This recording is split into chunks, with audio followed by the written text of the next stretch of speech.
Spoke at length was 16 years ago, almost to the day, when several thousand people showed up at the radio station in Toronto, shutting down Yonge Street at the height of rush hour. Do you remember the riot? I do, and I remember you said, "I don't want to see you again for 16 years. Get out of here." It was pretty much that way. You know that I ended up being arrested and put into a back room someplace? Well, you're joking, right? Well, they didn't formally charge me, but what they did was they said, that wasn't really smart, having one cop when Coldplay shows up to play live. So it was a little uncomfortable after a while, but we're okay. Sorry, man. I'm out now and everything's fine. Oh my God, that's a terrible story. It's one that I've been dining out on for 16 years. So I just wanted to make sure that I want to demonstrate how committed I was to the Coldplay cause. Well, how can we make it up to you, Alan? Well, I'm sure we'll find a way somewhere down the road. But right now, I want to talk about this new song. The last album you guys did was Everyday Life, which was about, well, not quite 2 years ago, and it was in the before times, before everything went south. How have you been staying creative during the pandemic? Well, that's a wonderful question. I feel that for whatever reason, songs come to me and have done for a while, and so we were going to be in the studio anyway for most of that time so far, and I think that some of the accoutrements of being in a big band, like big shows and this and that, all of that got stripped away. So really all we were left with was music and the love of music and what we want to say through music. So in fact, there was really no other choice but to dive really deeply into the creativity, because that's sort of what we're here to do. So you're in Los Angeles. The other three guys are spread out around the world. Yeah. How did you manage? We've been able to meet in certain places.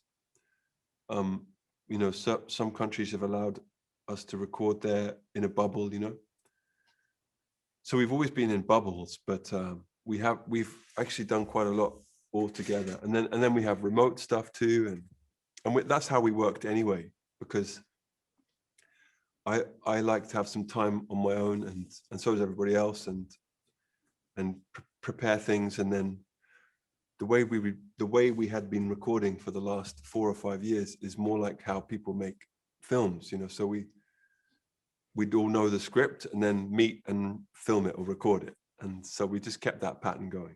Right, and like a film, it would be out of order. You would do one thing here, put that on the shelf for a bit. Yep. So this thing that we're embarking on now has been bubbling for a while. Max Martin is a really interesting choice of a producer. I mean, you've worked with Eno and so many other people. Max Martin is the most successful pop producer in the history of pop music.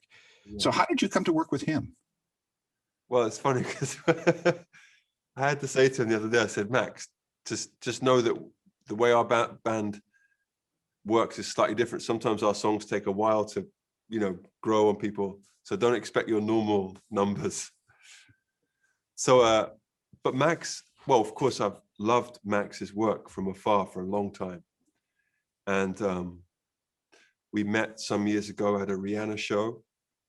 And just for me, it was like musical love at first sight. And then 2 years ago or so, we talked about really working together properly, and him being like our official producer, in the old-fashioned sense. And that's how it's been, and that's how it is, and we're super grateful, and it's been an amazing journey so far with him.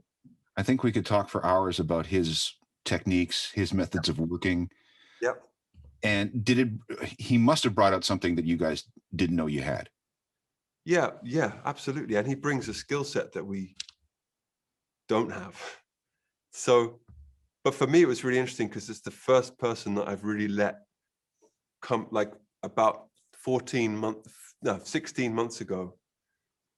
I had to audition songs for him and things like that. And so in a way, it felt very like, okay, we're we're starting from scratch in terms of being a band even, and allowing him to say, I don't really love this structure. That's, so really letting him into the skeletons of the songs, which is new. And then he's just got an amazing, well, like you just said, he's the most successful ever. He has amazing ears and amazing skills, amazing people.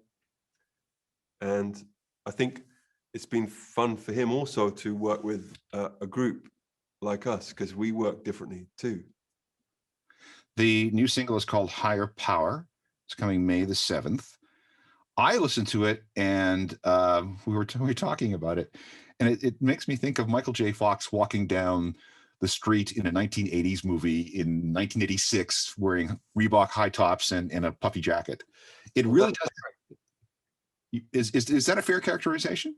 Well, first you're describing mine, and I assume your favorite film, Back to the Future.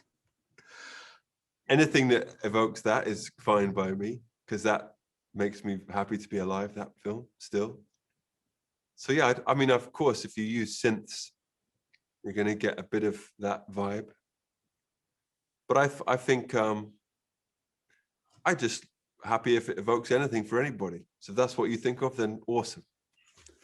The video is it's kind of like a cross between Klingon and Avatar, the movie Avatar, with this alien language. Can you explain exactly what you're doing there? Yeah, well, one of the places we went last year, whether or not you decide this is just in the imagination or reality, we'll never say, is to this other set of planets. One of them is called Chaotica, where they speak Chaotican, which looks like this funny neon purple, neon pink thing. And while we were there, we shot a video. Listen, Earth was off limits because of the pandemic. Yeah. The other question about the single I have is, why did it take 6 studios to record it? That is from remoteness. Oh. And we like to credit everywhere. So let's say we all did some of it together here. And then Johnny has some overdubs to do, so he did it where he lives. And that's how it sort of adds up. Yeah, it makes sense. If you are working remotely, you are going to need professional studios, and they're going to be around the world, and some of them are going to be in Sweden. Not even professional. Half of those are like bedrooms with which we put some equipment in, but we call it a studio to give it its due respect. So you are, surely this can't be the only thing that Coldplay has done over the last 15 months. There has to be more than just this one song, this one video. It would be unlikely that it would be the only thing. And what does that mean? I hope that we'll be able to put out some more stuff before too long. What about touring? You were famously quoted as saying that you're not going to tour until you actually find a way to reduce your carbon footprint. What are you going to do? Yeah, well, that's a really good question, Alan. Funnily enough, from saying that, which I thought might have been a mistake to say so publicly, because I was like, how are we going to do that? It's actually been incredible, because so many people have come to us to say, oh, well, we're working on this. We're working on reducing these emissions. We're working on offsetting this. We're working on how to make this cleaner, how to get travel.